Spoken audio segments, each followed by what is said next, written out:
So sometimes your inability to press overhead or the pain associated with it is actually or the contributing cause is the muscles around the shoulder and even up into the neck.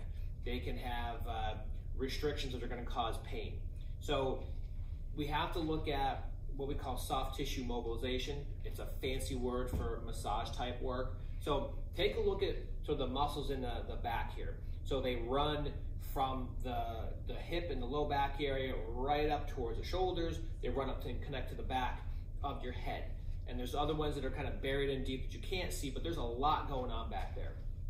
And some of those have a greater role in limiting your sort of range of motion and the ability to move. And some are tied into some of the posture stuff we already talked about, and also tied into some of the thoracic mobility stuff that we've also discussed. So you have to address any soft tissue limitations in conjunction with the thoracic mobility and your overall postural awareness and your static and dynamic posture. And this is all before we really even have talked anything about overhead pressing, because that's the big mistake is people just press, they lighten weights, they try different versions of it, but they never address any of the underlying problems. If you fix the problems, your symptoms go away. It's quite simple. If all you do is keep throwing different types of presses at the shoulders when they're hurting, they're going to keep hurting. If you address the postural awareness, the thoracic mobility, and then you add in the soft tissue mobilization, you work on different muscles in the upper back and the shoulder area, then now we actually create a good environment, a good platform, if you will, to press from. But you cannot ignore those things, otherwise the pressing will continue to cause you pain. So how do you work on some soft tissue restrictions that might be going on in the upper back and the shoulder area?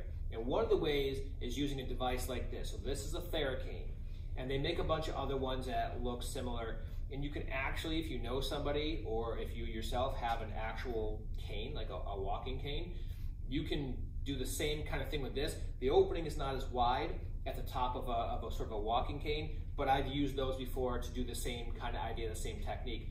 These things, by the way, are fantastic. I have two here at EBM, and I have also one at my house. They work very, very well for what I'm about to show you. So a common area that gets tight is the upper back in between your shoulder blades. So what you do is you take this thing, and I'm going to show them to spin around here, and you take it and you go right in between and right along the shoulder blades, and you press. And you basically, you're looking for the sore spots. And when you find one, you just keep pressure on it. You don't have to like drag it up and down, right? You don't have to use it that way. Really what you want to do is kind of move around. When you find something, press, and then just hold it. And keep the pressure on it. 15, 20, 30 seconds, just hold it. Now, sometimes when you do soft tissue work, especially in the upper back area, it is not uncommon for pain to refer up into your head. It's called referred pain. So you'll press down in the shoulder blade area and you might feel pain that goes to the base of your skull. It feels like it's in your ear. It might wrap up to your forehead. Could feel like it's behind your eye. This is, I say normal. It's an abnormal response that the tissues are that hypersensitive, but the referral patterns are normal in the sense that they've been mapped out. It's actually pretty cool. You can press on one spot and it refers pain up into the head, neck, and shoulder. Basically the short take-home message here is don't freak out from that. That means you're on something that needs to be addressed, and you need to keep pressure on that spot, okay? Doesn't have to be maximal pressure. If you put a little pressure on and it's uncomfortable, just hold it. You don't have to press as hard as you can, not required. Keep the pressure on, hold it for a little bit, and then move around and look for more sore spots. Don't be surprised if you find a whole bunch, and don't be surprised if some of those things are really nasty.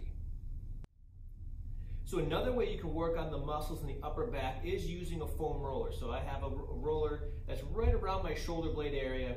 What I'm going to do is, there's a great way that you can position your body to really open up those muscles right along the shoulder blade area. So what I'm going to do is I always encourage people to support their head and neck with at least one hand. But here's what I'm going to do. I'm going to work on my left side, the side closer to the camera here. So what I'm going to do, I'm going to take my right hand, keep it behind my head to support my head and neck. My left arm, I'm gonna reach across my body, kind of put my hand almost into the armpit of the opposite side. Now what that motion does is it takes your shoulder blade and it pulls it away from your spine, okay? So that takes muscles that might have been covered up by that shoulder blade and it exposes them because the shoulder blade is now slid out of the way. So you reach here first. Now I'm gonna lift my hips up off the ground and I'm gonna roll onto my left side because now all those muscles that were hidden by the shoulder blade, they're open for business. Now I can get in there and I can roll them out where if I kept my arm back here, the shoulder blade can kind of slide back and it covers them up a little bit. So again, reach across the body and then when you come, you're gonna turn to that same side and then you're gonna roll right along the shoulder blade area and you're gonna find some spots that would have otherwise been covered up by the shoulder blade.